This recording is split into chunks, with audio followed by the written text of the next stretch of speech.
Hi y'all, welcome and welcome back. In this video, we're going to look at some of the key challenges to consequentialist ethics, especially utilitarianism.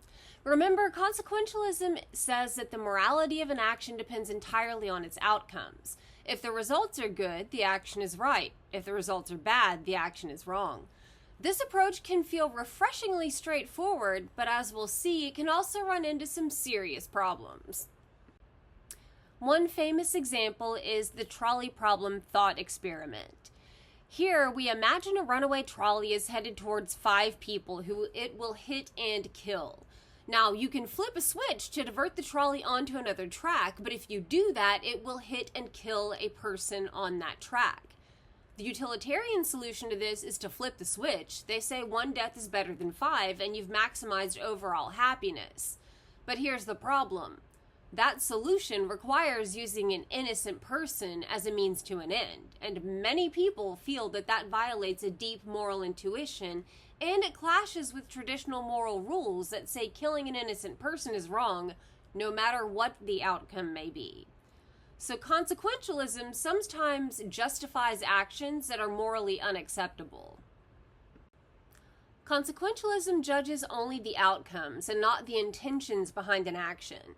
So that means if you did something that had bad results, even if you meant well, consequentialism would say you acted wrongly.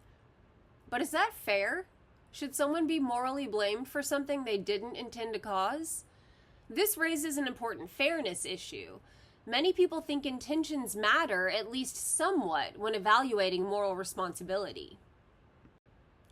And here's a related problem, the problem of unforeseen consequences. In the real world, our actions often have ripple effects that we can't predict. Under consequentialism, if those unforeseen effects turn out badly, you could still be judged as having acted wrongly. But again, is it fair to hold people morally responsible for outcomes they couldn't possibly have foreseen? This puts a heavy burden on moral decision-making, almost as if we'd need to be able to see into the future before acting.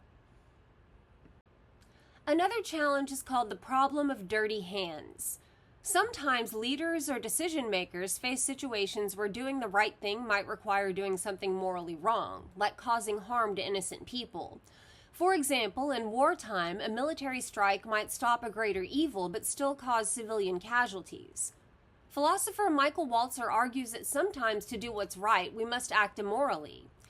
This raises the tough question, do the ends justify the means? And if so, where do we draw the line?